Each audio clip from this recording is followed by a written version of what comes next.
नमस्कार शेतकरी बंधूंनो, स्वागत आहे आपल्या सर्वांचं या नवीन व्हिडिओमध्ये। सध्या आपण प्लॉटमध्ये आहोत। सकाळचे जवळपास 7:30 वाजले असतील। हा प्लॉट आहे अनिस खान नजीब खान यांचा।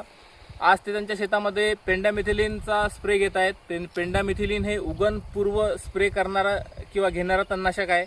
उगवणपूर्व म्हणजे नेमकं कसं, ज्यावेळी आपण कपाशीची लागवड करतो त्यावेळी जवळपास कापूस किंवा जो कोणताही बियाणा आहे, ज्या बियाण्यावर याचा आपण वापर करू शकतो, ते जमिनीत पडण्याच्या पूर्वी किंवा ते पडल्यानंतर सुद्धा चालते, परंतु ते उगण्याच्या पूर्वी आपल्याला याचा स्प्रे घ्यावा लागतो। ज्यावेळी आपण याचा स्प्रे घेत असतो त्यावेळी पेंडामिथिलिन 38.7 CS कॅप्सूल सस्पेन्शन याच्यामध्ये असते। एका प्रकारे थर येथे तयार होत असतो बघा। थर म्हणजे एक ब्लँकेट जसा असतो त्या प्रकारचा। ज्यावेळी पाऊस पडते त्यावेळी हे जे या थरातले जे कण असतात ते ब्रेक होतात। ब्रेक झाल्यानंतर ते जमिनीत जातात। जमिनीत गेल्यानंतर त्यांच्या संपर्कात जिथे कुठे तणांचं बी येते ते बी निष्क्रिय होऊन जाते। त्या बीचं जर्मिनेशन होत नाही, उगवण होत नाही। परंतु याचा चांगला रिझल्ट आपल्याला कधी मिळू शकतो, त्याच्यासाठी बघा, जर पाऊस पडलेला आहे, चांगला पाऊस झाला आहे, पाऊस होऊन जवळपास 2-3 दिवस झाले, त्याच्यानंतर आपण स्प्रे घेत आहोत, तर त्या पावसामुळे तणाचा जो बी फुगलेला आहे म्हणजे जर्मिनेशनसाठी रेडी झालेला आहे, ते जर्मिनेशन होणारच आहे, त्याला तुम्ही थांबू शकत नाही। याचा चांगला रिझल्ट घ्यायचा असेल तर आपण कशा प्रकारे घेऊ शकतो, हे टाकल्यानंतर याचा स्प्रे घेतल्यानंतर जवळपास 2 ते 3 दिवसाच्या आत पाणी पडलं पाहिजे किंवा तुमच्याकडून पाणी दिलं पाहिजे। आज तुम्ही लागवड करा त्याच्यानंतरही तुम्ही स्प्रे करू शकता। तुम्ही स्प्रे करून नंतरही लागवड करू शकता।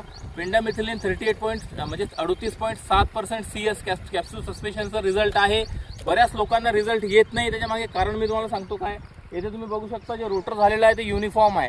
जर रोटरमध्ये तुमचे जे हे असतील, जे ढेकळं असतील आणि हे चांगल्या प्रकारे ब्रेक झाले नसतील, तर ज्यावेळी तुम्ही स्प्रे करता तर जे औषधाचं जे प्रमाण आहे ते ढेकळावर पडते। ढेकळाच्या खालची जी जागा राहते ते फ्री राहते। पाऊस पडल्यानंतर, चांगला पाऊस झाल्यानंतर हे ढेकळं फुटतात आणि ढेकळाच्या खालचं जे तण असते ज्यावेळी त्याला ओलावा मिळते ते जर्मिनेट होते।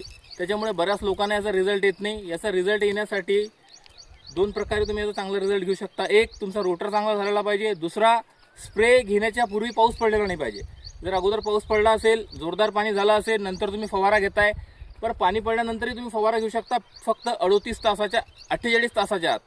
आज पाऊस पडलाय, पाऊस पडल्याच्या 48 तासाच्या आत तुम्ही याचा फवारा स्प्रे घेऊ शकता। तो पाऊस पहिला पाऊस असला पाहिजे। असं नाही आहे की अगोदर एक पाऊस झालाय, दुसरा पाऊस झालाय, नंतर एक पाऊस झालाय, म्हणजे 2-3 पाऊस झाले नंतर आपण स्प्रे करतो। याचं काम एवढंच आहे की तणांच्या बियांचं हे जर्मिनेशन होऊ देत नाही। त्या तणांच्या बियाच्या या संपर्कात येईल ते त्यांचा। तर सध्यापुरतं एवढंच आहे। जर तुमच्या क्षेत्रात पाऊस पडला नसेल आणि तुम्ही तणांचं नियंत्रण करायचं असेल तुम्हाला, तर तुम्ही याचा स्प्रे करू शकता। वेगवेगळ्या नावाने हे मार्केटमध्ये आहे। इथे